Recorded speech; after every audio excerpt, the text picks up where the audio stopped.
You know that feeling when you're trying to be mindful of your eating, maybe even like manage your weight, Hmm. and then that mid-afternoon hunger just hits like a brick wall? Oh, yeah. It can be so frustrating. You feel like your body's working against you sometimes. Totally. Well, today on the deep dive, we're tackling that exact struggle. We've got two really helpful resources here, a Right. detailed PDF from a trusted health organization all about healthy eating for weight control, and also a transcript from a weight management coach sharing their best advice on smart snacking.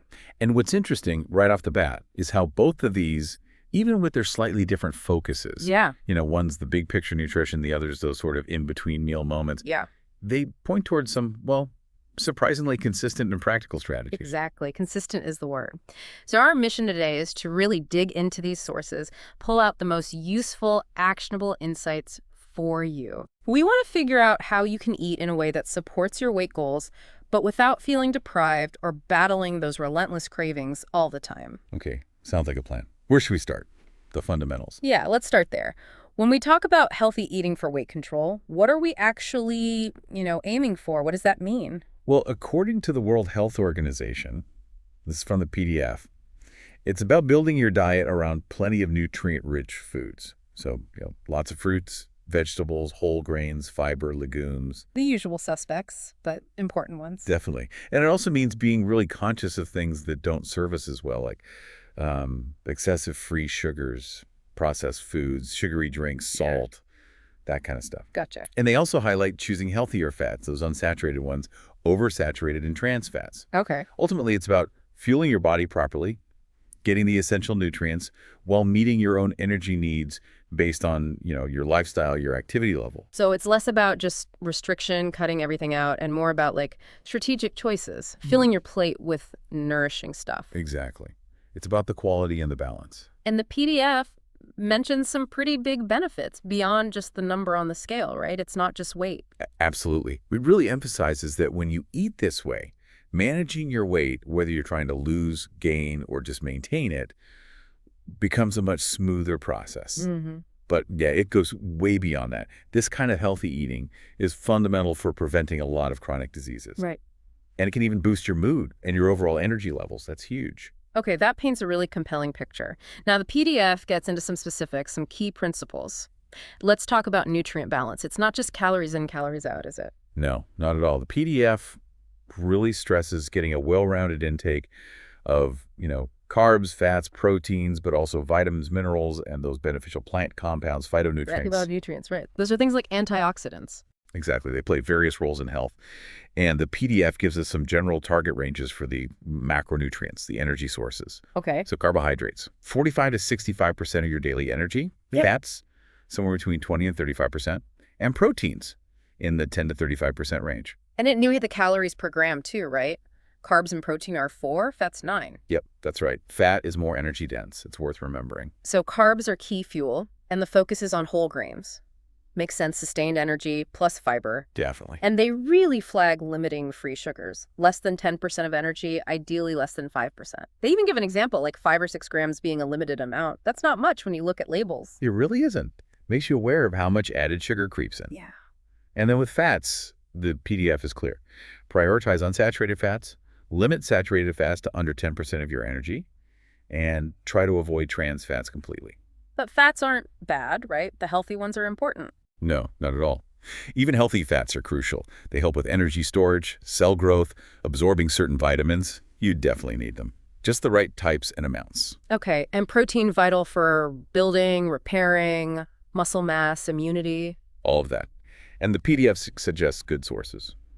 Poultry, fish, they say aim for at least 3 times a week. 3 times, okay. Shrimp, crab, legumes are great too. Yeah. And they suggest consuming red meat more moderately. Right. Variety seems key for getting all the amino acids. It really is. And then, of course, we can't forget vitamins, minerals, those phytonutrients again. The PDF really hammers home aiming for at least 400 grams of colorful fruits and veggies daily. 400 grams? That sounds like quite a bit, but it's doable if you spread it out. Yeah, and it's not just for the micronutrients. It's a huge source of fiber, which, as we'll see, keeps coming up as important for weight management. Absolutely. Fiber is definitely a theme, and it's not just the big stuff. Even salt gets a mention.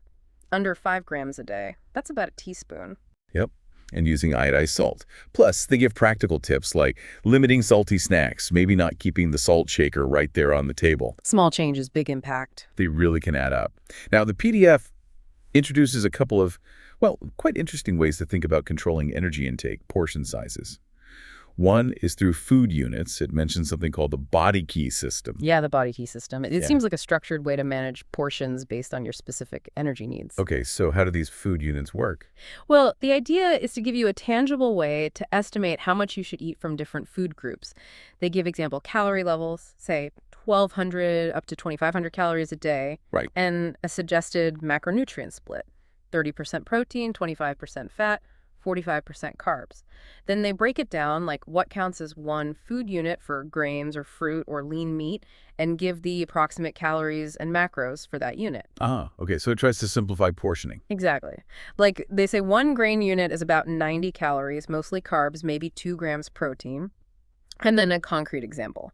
Half a bowl of cooked rice equals 1 green unit. That is helpful. Take some of the guesswork out. It really does. And they do this for fruits, vegetables, lean meats, low-fat milk or soy milk, nuts, even olive oil, and they mention their own Nutrilite protein powder and body key supplement too. So it's quite comprehensive. Very. They even include a table showing conversions for common foods, noodles, pho, different meats, fruits like grapefruit, pineapple, apple. It's quite detailed. Wow. And they provide a sample meal plan using these units. Yep, a 2,000-calorie example. It shows how you could structure meals and snacks across the day, specific foods, quantities, even including those supplements. It gives you a practical blueprint. That could be really useful for someone who likes structure. Definitely. But if counting units feels a bit too technical, Yeah. the PDF also offers a more visual, maybe more intuitive method. The hand principle. Ah, I like the sound of that. Easier on the go, maybe. Exactly. You use your own hand as a guide. So for carbs, like rice or pasta, a serving is about the size of your fist. Fruits, also about 1 fist. Vegetables, the non-starchy ones, aim for about 2 palms worth. 2 palms, okay. Protein, like chicken or fish, about the size and thickness of your palm. And fats, like butter or oil, roughly the size of your thumb tip. That's brilliant. So simple and personal. You always have your measuring tool with you. Exactly. Great for eating out or when you don't have scales handy. Now, another principle in the PDF is eating frequent, smaller meals, like 4 or 5 a day. Right.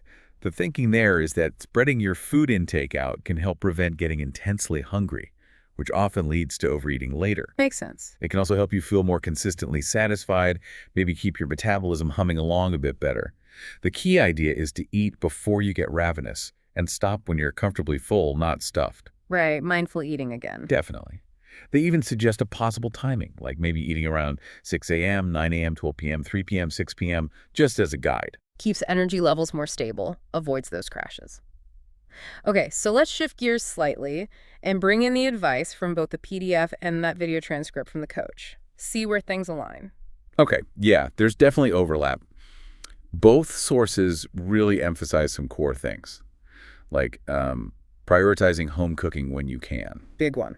You control the ingredients. Exactly. Making a conscious shift towards a generally healthy eating pattern overall, and taking the time to actually read food labels carefully.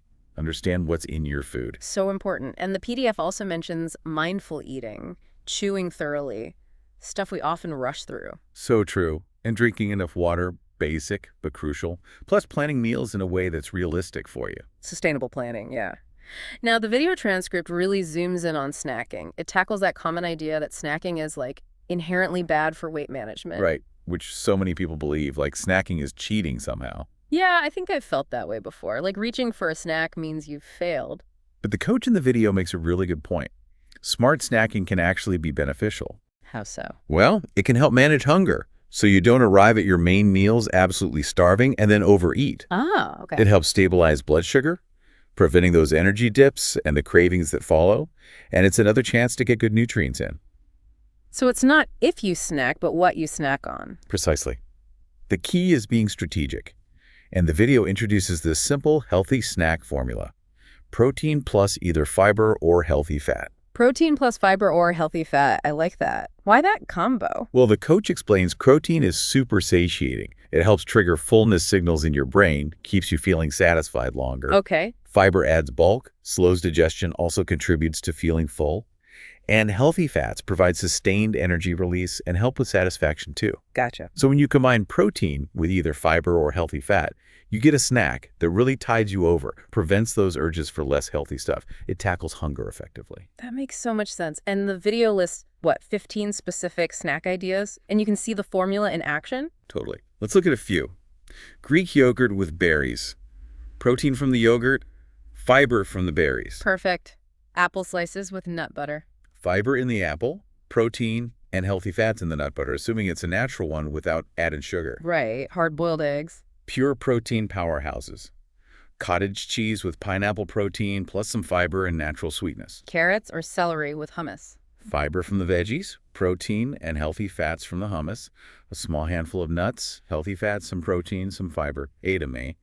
Great plant-based protein and fiber. Rice cakes with avocado. Bit of fiber from the rice cake, healthy fats from the avocado. Maybe add some seasoning. Small smoothie with protein powder, spinach, maybe some fruit, covers a lot of bases. Veggies and guac. Another fiber-healthy fat combo, leftovers from a healthy meal. Absolutely. That could be a perfectly balanced mini meal. They also mentioned turkey roll-ups, simple protein, chia pudding packed with fiber and healthy fats. Protein bars too, but with a caveat. Yeah, choose mindfully. Look for lower sugar, higher protein and fiber. And even just cottage cheese with everything bagel seasoning for a savory protein hit. Lots of variety. It really is a great list. Yeah. And the video gives tips for making healthy snacking actually happen, right? Like planning ahead. Yes. Prep snacks in advance. Keep healthy options visible and easy to grab. Makes it the default choice. Exactly. Listen to your body eat when you're actually hungry, not just bored. Yeah. And be mindful of portions, especially with nuts or nut butters, those calorie-dense healthy foods. Good point. And the final tip, variety. So important. Rotate your snacks. Keeps things interesting. Ensures you get a wider range of nutrients. Makes it more sustainable long-term. Absolutely. Okay, one more concept we wanted to bring in, energy density, from that Mayo Clinic article. This is a really useful way to think about food, fullness, and calories. It really is. So basically, energy density is just the number of calories in a specific amount, like weight or volume of food. High energy density means lots of calories in a small portion. Low energy density means fewer calories in a larger portion. Like the French fry example. Exactly. For the same 250 calories in a small fries, you could eat a much bigger volume of spinach, strawberries, and an apple. That visual really drives it home. Wow, yeah. So the idea is fill up on more of the low energy dense foods. You feel satisfied on fewer calories. That's the strategy. And the article explains the main factors influencing energy density are water, fiber, and fat content. Water and fiber add bulk without many calories. Precisely. Fruits and veggies are prime examples, high in water and fiber, lots of volume, fewer calories. Like grapefruit, mostly water, not many calories. Or carrots. And fiber, we know, adds bulk, slows digestion, helps with fullness, like air-popped popcorn, lots of volume for the calories. Right. And then there's fat. Fat is very energy dense. Remember, 9 calories per gram compared to 4 for carbs and protein. So that small pat of butter versus cups of broccoli example Makes it crystal clear. Foods high in fat, or with added fat, pack more calories into a smaller space. Okay, that makes sense. And the article connects this to food groups using the Mayo Clinic Healthy Weight Pyramid. Vegetables. Super low energy density, mostly. High water, high fiber. Think salad greens, broccoli, zucchini, tomatoes, carrots. Load up on those. And fruits. Healthy, but maybe some nuance there. Yeah, whole fruits, fresh, frozen, canned without syrup are generally best. Juices and dried fruits concentrate the sugars, making them more energy dense and potentially less filling than the whole fruit with all its water and fiber. Good distinction. An orange over orange juice, for instance. Generally, yes, for managing hunger and calories. Carbs. Whole grains preferred for fiber, but still need portion awareness. Exactly. Whole wheat bread, brown rice, oatmeal, definitely better choices than refined grains. But they still have more calories by volume than most veggies, so portion size matters. Protein and dairy, lean and low fat, are key. Yep. Beans, lentils, fish, lean meat, poultry, low-fat or fat-free dairy, egg whites. And legumes get another shout-out for being high in fiber, too. That protein-fiber combo again. It keeps coming back. Fats, healthy ones in small amounts. Right. Nuts, seeds, olive oil, good fats, but use them sparingly because they are energy-dense. Limit saturated and trans fats. And even sweets can fit, in moderation. Yeah, the article suggests choosing options lower in added fat, maybe with some fruit or whole grains, and really watching the portion. A small square of dark chocolate can be fine. It's about balance. So the energy density concept really empowers you to feel full without feeling deprived by focusing on volume from fruits, veggies, whole grains. Exactly. You can eat satisfying portions while managing your calorie intake more easily. It shifts the focus from restriction to abundance of the right foods. This has been incredibly insightful. Wow. Okay, let's quickly recap the big takeaways for you listening. We've covered the importance of balanced nutrition, getting the right mix of macros, fiber, micronutrients. hmm We looked at practical ways to manage portions, the food unit system for structure, the hand method for simplicity. Right, and the power of strategic snacking. That protein plus fiber or healthy fat formula is such a great tool. Definitely. And understanding energy density, how choosing high-volume, low-calorie foods like fruits and veggies can help you feel full and satisfied while managing weight. And what's really cool is how these different threads from different sources weave together. Absolutely. Whether you like a detailed plan or a more intuitive approach, the core ideas are consistent. Nourish your body well. Be mindful of portions. And that snacking formula is just gold for navigating those in-between times.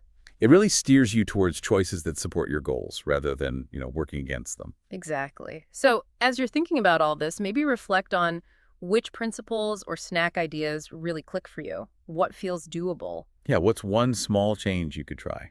Maybe swapping one usual snack for a protein-fiber combo this week. Or consciously adding more veggies to your lunch. Small steps. And this brings us to a final thought for you to chew on. Considering everything we've talked about, energy density, the variety of healthy, satisfying snacks, how might shifting your focus change things? Moving away from just thinking about restricting calories. Yeah. And instead, actively focusing on filling your diet with nutrient-rich, high-volume foods. How could that change your approach, not just to weight management, but your overall well-being, maybe even your relationship with food itself? Perhaps it becomes less about what you can't have and much more about appreciating and enjoying all the nourishing, satisfying foods you can.